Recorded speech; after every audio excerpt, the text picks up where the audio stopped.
Me llamo Damián Vázquez. Soy sargento primero en la Unidad Táctica 5A17, especializada en incursiones en zonas de alta hostilidad. Y lo que voy a contarte nunca fue reportado oficialmente. Si disfrutas de este relato, suscríbete y deja tu like. Lo que viene a continuación te pondrá los pelos de punta. No existe en ningún archivo, no aparece en los informes, ni siquiera lo registraron los satélites. Si alguna vez se supiera lo que vivimos en la selva de Mavari, más de un alto mando perdería su carrera. Pero no por haber encubierto una operación fallida. No. Esto fue peor. Nos enviaron a un lugar que ni siquiera figura en los mapas. Un sitio sin coordenadas, donde las radios solo devuelven interferencias y los drones desaparecen sin dejar rastro. Todo comenzó con la desaparición de un pelotón de reconocimiento que tenía la orden de inspeccionar una zona neutral, justo en el corazón del triángulo fronterizo. El informe decía simplemente, pérdida de contacto prolongada, pero los que leímos el borrador completo sabemos que hubo algo más inquietante. La última transmisión fue completamente incoherente, ruido blanco, y una voz repitiendo una secuencia de números imposibles. Nos insertaron de noche, en helicóptero. Éramos 6 hombres, con todo el equipo necesario. No llevábamos marcadores visuales, ni GPS. Solo teníamos brújulas y señales de humo térmico que debíamos seguir durante 12 kilómetros, hasta alcanzar el último punto de contacto con el pelotón perdido. Lo primero que notamos al descender fue el silencio. No era el tipo de silencio que uno espera antes de un tiroteo. Era un silencio absoluto. No se escuchaban insectos, ni aves. No había ramas rompiéndose a lo lejos, ni hojas moviéndose. Solo calor húmedo y una oscuridad espesa que parecía resistirse a la luz. Incluso nuestros visores nocturnos se volvían ineficaces, como si algo en ese lugar absorbiera la energía. Caminamos en formación durante casi 2 horas. Y entonces lo encontramos, el campamento del pelotón anterior. Al principio creímos que seguían vivos. Las tiendas seguían montadas, las linternas encendidas, las mochilas abiertas y el fuego aún humeaba. Pero no había ni un alma. Ni un solo cuerpo. Ni una gota de sangre. Solo los cascos, colocados cuidadosamente en el suelo, formando un círculo perfecto. Todos con las radios encendidas. Emitían un zumbido grave y constante, como una vibración profunda, casi orgánica. Me agaché para revisar uno de los cascos. En cuanto lo toqué, la radio se activó sola. Y fue entonces cuando escuché mi nombre, Sargento Vázquez. Relatos como este son parte de nuestro libro en Amazon. Encuéntralo en la descripción. La voz era clara, inconfundible. Pero no era de nadie que conociera. Ni de mi equipo, ni del grupo desaparecido, ni del mando central. Era mi voz. Pero dicha de una forma extraña, como si la estuviera imitando alguien que no sabía cómo respirar, que apenas entendía cómo funcionan las cuerdas vocales humanas. Levanté la mirada. Y los cascos ya no estaban como antes. El círculo había desaparecido. No dije una palabra. No le conté a nadie lo que vi. Solo me quedé quieto, esperando haberme confundido, que el calor o el cansancio me jugaran una mala pasada. Pero no era así. Los cascos, que antes formaban un círculo, ahora estaban alineados en fila, apuntando hacia la espesura. Las radios seguían encendidas, pero el zumbido grave comenzaba a mezclarse con voces que no reconocíamos. No eran palabras reales.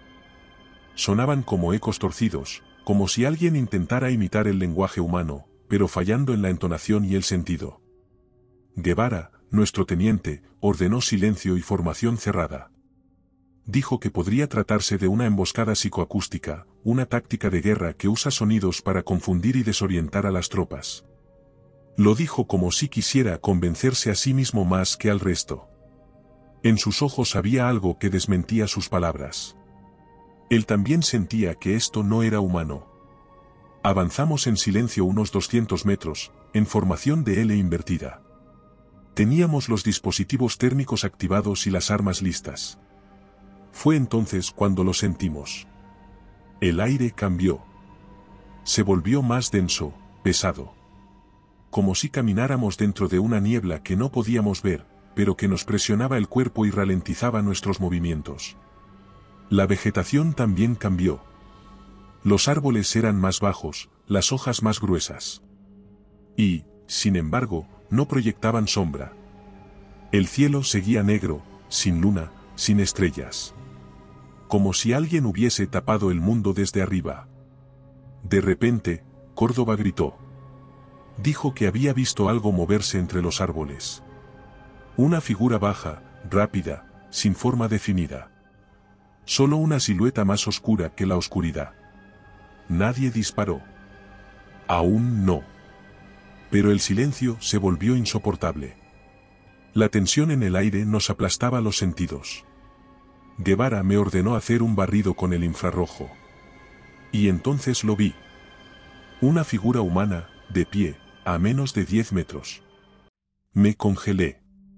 Pensé que podía ser uno de los soldados desaparecidos. Me acerqué lentamente, pero lo que encontré fue algo que no podía explicar.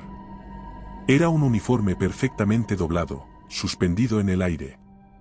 No había cuerpo.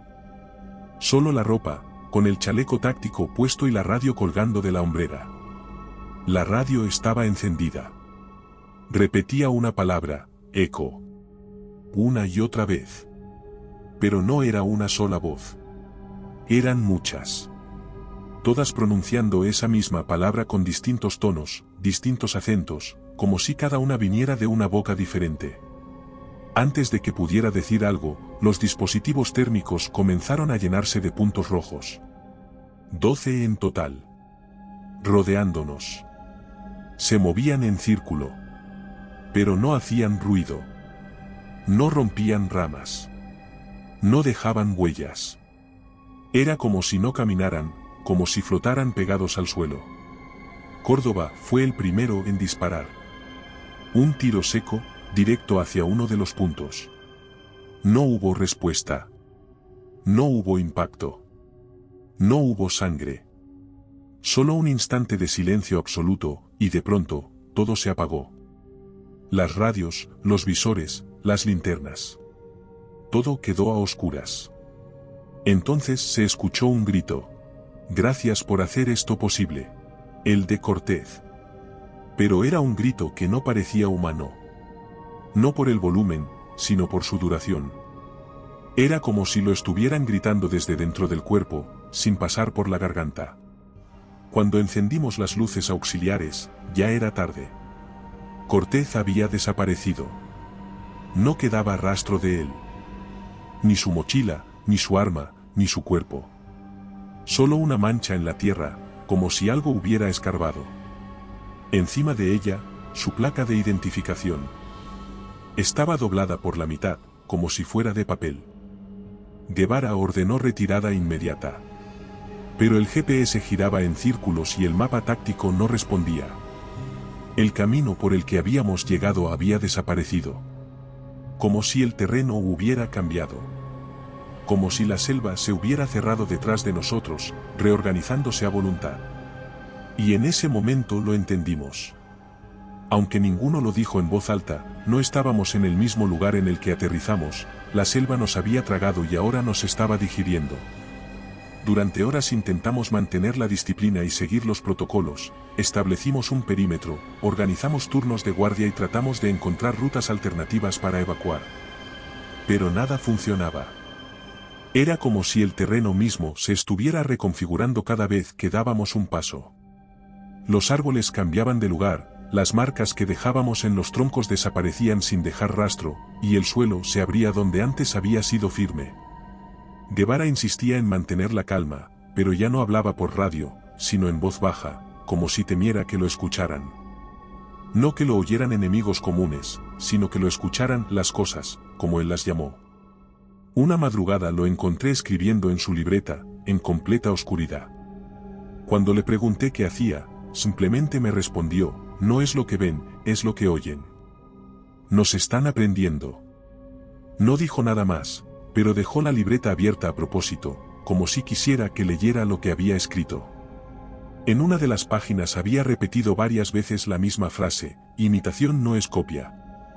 Y debajo, un dibujo, una figura humana sin rostro, rodeada por líneas que salían de su cabeza como si emitiera ondas, o estuviera atrapada en una red invisible hecha de sonido. Al amanecer, solo quedábamos 3. Guevara, el soldado Salas y yo. Pero Salas no hablaba desde la noche anterior. Apenas si reaccionaba. Mantenía el rifle en alto y lo movía lentamente, apuntando en todas direcciones, como si esperara que algo se materializara frente a él.